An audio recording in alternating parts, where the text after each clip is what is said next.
So sabi ng Vice President, total po ako'y nakapagpaliwanag na sa inyo sa aking presentation. Mayroon pa akong mga opening statement dyan, mayroon pa akong PowerPoint. Ipinaalam ko po sa inyo na ipinaubaya ko na lang sa inyo ang pagpapasya kung ano po ang magiging desisyon nyo dito sa budget proposal na ipinipresenta ko sa inyo. Bahala na po kayo. O, pati yun hindi nila maintindihan. Pati yun ayaw nilang igalang. Kaya nga nasabi ko, kung ayaw ninyo ang tao at ayaw niyong marinig ang sasabihin niya, pwede ba igalang nyo na lang yung opisina? Yun ang dapat naming maging ugali. Yun ang dapat naming maging panuntunan sa buhay. Miyembro kami kasi ng legislature.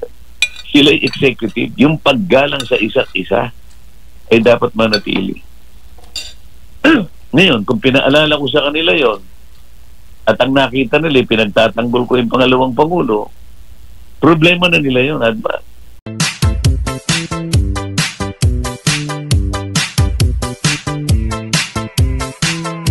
Ano po ang kamusta na po ang mga gampanin natin sa House of Representatives? Mukhang marami-rami ang ang mga ganap sa Kamara, sir. Naka-break na kami, Admar, MJ. Pero hanggang ngayon sa mga oras na to nagpapatuloy po yung investigasyon ng Quad Committee. Pero sir, recently po ay may mga paggalaw sa plenaryo at kayo po ay natanggalan ng membership sa iba't ibang mga committee. Pati na po yung makapangyarihang Commission on Appointments. Kayo po ba ay nagulat sa hakbang na ito ng liderato? Naman ako nagulat dahil sa alam ko kapag nakapag-isip sila na gagawin sa isang kasama nila kahit sa majority, talagang ginagawa nila. Ang naging problema lang sa akin ay wala naman akong maisip na kasalanan sa kanila, sapagkat ang pinagtatanggol ko naman mulat mula pa ay yung katwiran lang. Malinaw naman na nasabi ko sa kanila at wala naman silang may bibigay na counter argument na sa pamamagitan ng tradisyon namin ay hindi na namin pinagtatatanong yung mga opisina ng presidente at opisina ng vice president. Ngayon lang ako nangyari ito. Masama ba yun? Kasi pinalilitaw nila na gusto nilang magtanong. Ngayon lang sila nagkaroon napakalaking interest at napakarami nila. Sabi ko, taliwas na yan ako sa ginagawa natin sa mahabang panahon. Gusto ko lang malaman kung bakit nag-iba na tayo ng patakaran. Masama ba yung magtanong ka ng gano'n? Sa tagal ko na yata sa House of Representatives, nakita ko na yung ganong klaseng mga tradisyon na pinangalagaan namin sa matagal na panahon. Ayun, kung minamasama nila yun, nasa sa kanila yun. Congressman, kayo po ba ay naabisuhan hinggil po doon sa hakbang ng liderato o na all of a sudden, narinig nyo na lang po na gano'n po ang desisyon sa plenaryo? Wala nga. Hindi naman nila ako aabisuhan. Gano'n ang kanilang mga ginagawang patakaran ngayon. Ako, kapag nakita ko na yung mga bagay na yan, kapag nakagawa ka ng mali na maaaring nakita nila na mali sa tuntunin, taliwas sa tuntunin, ginagawa yun. Pero sa akin, ang nakapagtataka, wala naman akong kasalanan na ginawa. Nangangatwiran ako base sa aming regulasyon. Pati yung ni-raise ko na punto na hindi na dapat pinayagan na nag-privilege speech yung isang representative ng Maynila sapagkat bawal na yon, sapagkat yung budget bill ay nasa plenaryo na at dinidiscuss na rin sa committee. Bawal yun sa tuntunin namin na magsasalita ka pa ng isang bagay na may kaugnayan doon sa bill na nakalatag na. Masama ba yung paalalahanan ko sila na meron kaming tuntunin? Hindi naman nila masagot sapagkat mali nga sila. O pagkatapos ako ngayon ang tatanggalan ng... Ito yung kabaligtaran, ito yung kabalintunaan. Pinaalalahanan ko na sila ng mga mali nila, ayaw pa nilang aminin, ako ngayon ang tinangkal. Yun ang pagtataka. Tsaka, Kong, di ba kumukonsulta sila sa iyo bilang isa sa mga veterano at mga senior na mambabatas dyan sa mababang kapulungan? I believe, pag mga ganito na po na statute, bilang pong mambabatas, dumudulog po yung mga baguhan sa inyo at maging yung liderato. Paano po itong nangyari? At kayo po yata ang natanggalan ng mga membership ng committee. Ayun nga, hindi nga nila inaasahan na magsasalita ako patungkol dun sa pagkalakay sa opisina ng Vice President kaugnay ng kanyang budget. Ayaw nila siguro na merong pumigil sa kanilang ginagawa sapagkat meron siguro din na hindi ko alam kung saan papunta. Pero ngayon, obviously, na ginagawa nila ito para sa ganun, makakuha sila ng kahit anong bagay na makapagpapahiya sa Vice President. Hindi naman ganun ang patakaran namin. At palagi nilang sinasabi, yung mga bagitong mga abogado na bagito rin namang mga miyembro ng Kamara,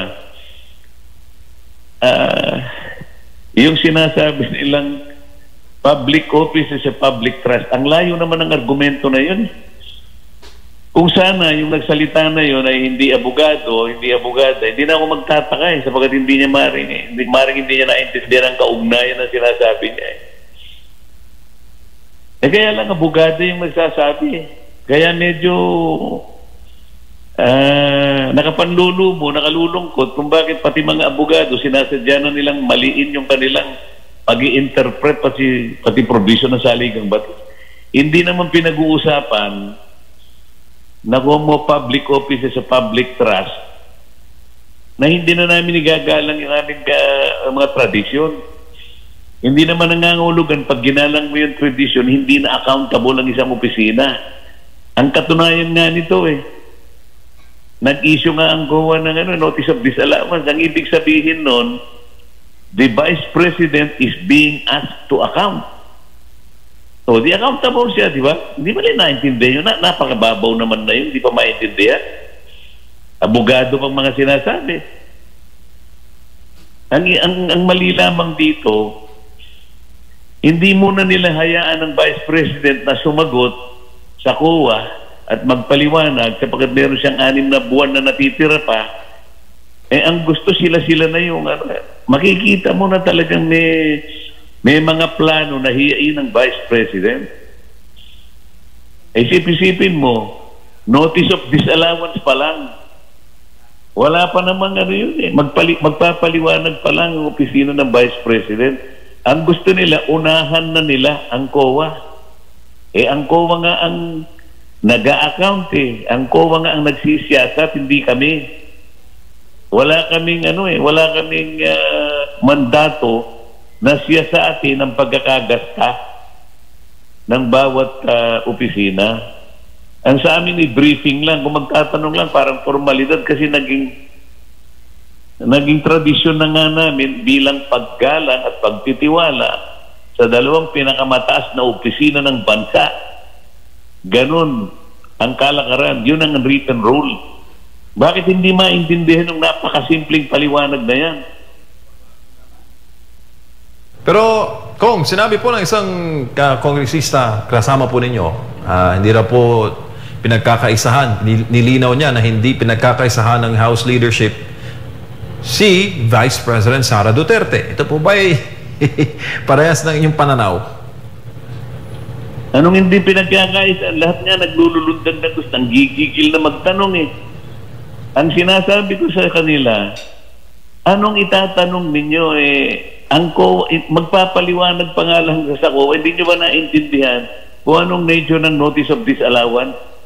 Hindi pa naman hatol yan. Wala naman siyang nagawang krimen. Ang COA nga wala siyang karapatan na mag-file ng administrative complaint sabi ng Korte Suprema Pina-account lang kasi nga merong nakita na kulang daw sa supporting document o hindi compliant do sa mga requisites na hinihingi ng COA. Para sa ganon ay mailabas lahat yung mga requirements. Hintayin mong sumagot ang opisina ng pangalawang Pangulo. ayaw nga nilang mahintay at nagmamadali sila. Eh, meron pa siyang 6 na buwan yun ang pinipilit ng COA. Oh, hanggang Pebrero 2025 ang ibinigay na palugit para magpaliwanag ng opisina ng pangalawang Pangulo. Ano ba yung mga itatanong? Bakit, tingnan mo na lang ang kabalintunaan, Admara. Siguro ito mahalata mo, MJ. Bakit pagdating sa budget ng pangalawang Pangulo, lahat ay gustong magtanong at walang pinagbabawalan? Bakit ako nung nasa plenary na magtatanong ako doon sa kalakhan ng budget, ayaw naman nila ako magtanong? Hindi ka ba magtataka niyan? Pag ikaw ay magtatanong sa Vice President, lahat libre. Pero doon sa ibang parte, yung kalakhan ng kabuuang 6.325 trillion, magtatanong ako sa plenary, kinakailangan daw magpaalam ako sa majority leader? Saan ka nakakita ng regulasyon na gano'n? Meron pa kaming regulasyon na gano'n? Wala. O hindi kayo magtataka niyan, bakit lang sasabihin hindi pinagkakaisahan? Tsaka kung maganda yung tanong nyo di ba? Para po yun sa inyo pong mga constituents sa parties. Nagpalista ako, alam mo, nasa general principles yung kauna-unahan pa lang. Sapagkat meron ka akong lilinawin to set the tone of the deliberation for that day on general principles. Kailangan munang hintayin ko ang majority leader. Anong klaseng regulasyon yun? Nakasulat ba sa regulasyon yun? Pagka ako magtatanong, ayaw nila. Pagka ang pagtatatanungin, opisina ng Vice President, lahat sila po pwede. Anong klaseng patakaran ito? Bakit? Opisina lang ng Vice President ang dapat tanungin? 6.325 trillion ang pinag-uusapan doon ang gusto lang nilang tanungin, 125 million. Doon sila nakakonsentrate. Lahat doon nakakonsentrate. Halatang halata naman wag na kaming magbulahan. Wag na kaming magbulahan. Opo, Congressman, si Admar po ito, magandang gabi. Sinabi po sa speech ni Speaker na dapat dumaan sa dumaan sa proseso. At sabi mo nga, kabilang din sa proseso yun na magtanong din sa pangkabuuan.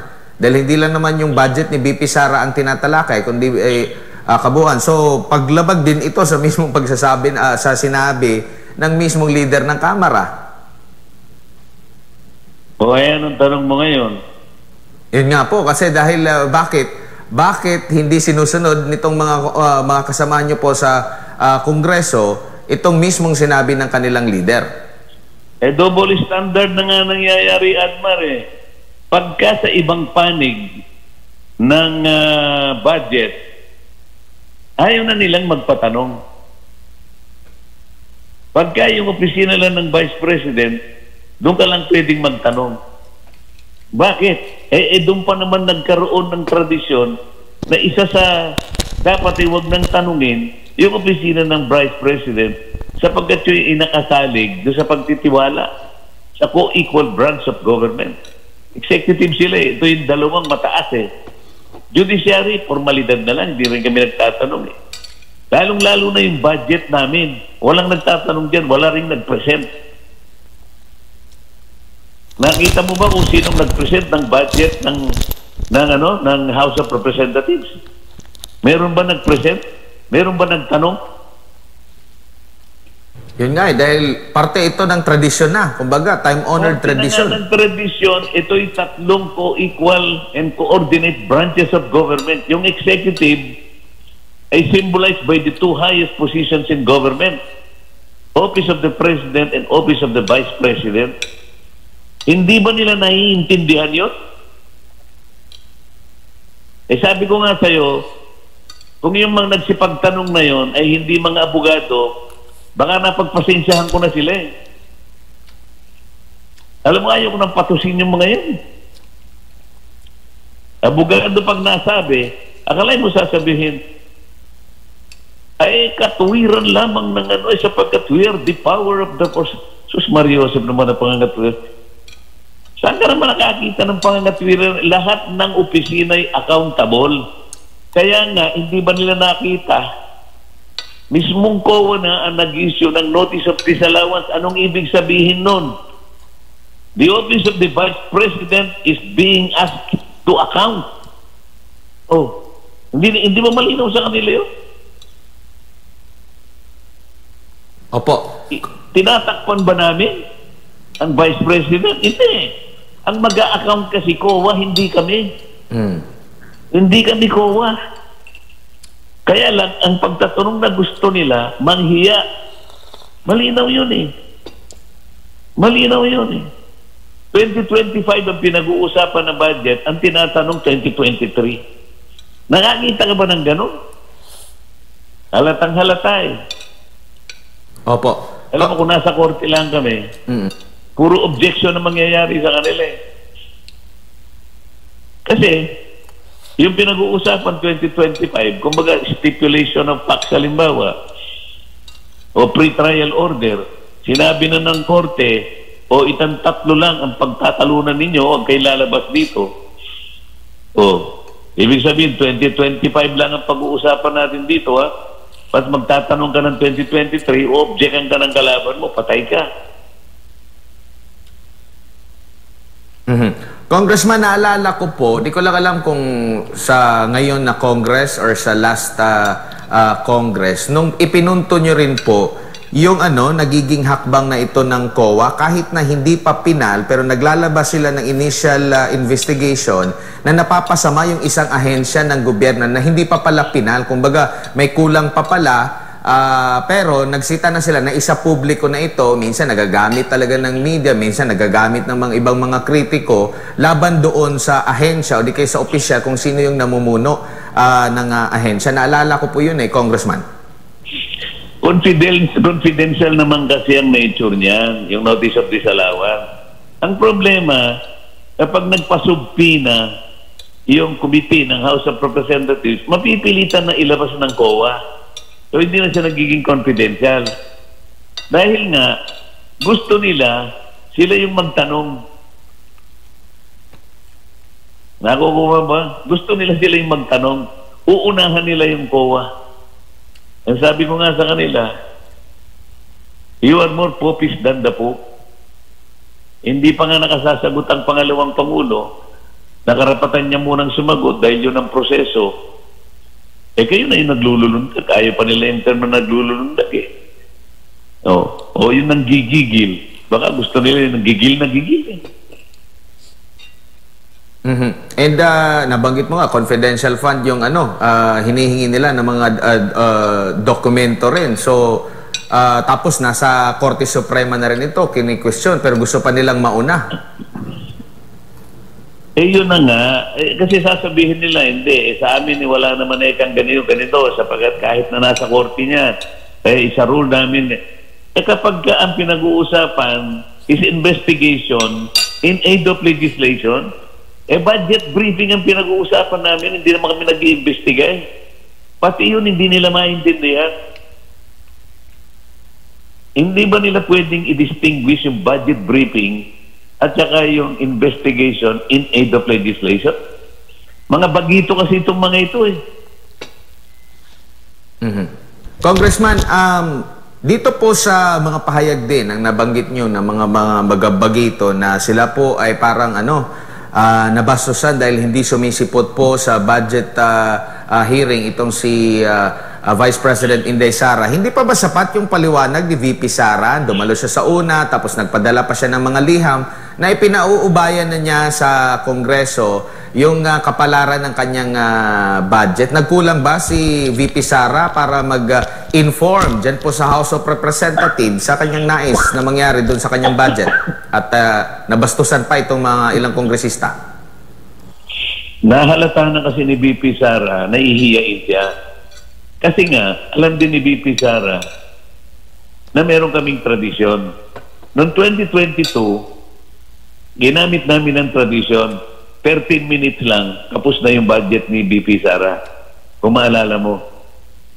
2023, 22 minutes, tapos na yung budget ni BP Sara. Naalala ninyo? Opo. 2024, nagkagulo kami. Oh. Hindi ba nila naintindihan yun? Bigla kami nagkagulo dahil gusto nilang hiyain. So sabi ng Vice President, total po ako'y nakapagpaliwanag na sa inyo sa aking presentation. Meron pa akong mga opening statement dyan, meron pa akong PowerPoint. Ipinaalam ko sa inyo na ipinaubaya ko na lang sa inyo ang pagpapasya kung ano po ang magiging desisyon nyo dito sa budget proposal na ipinipresenta ko sa inyo.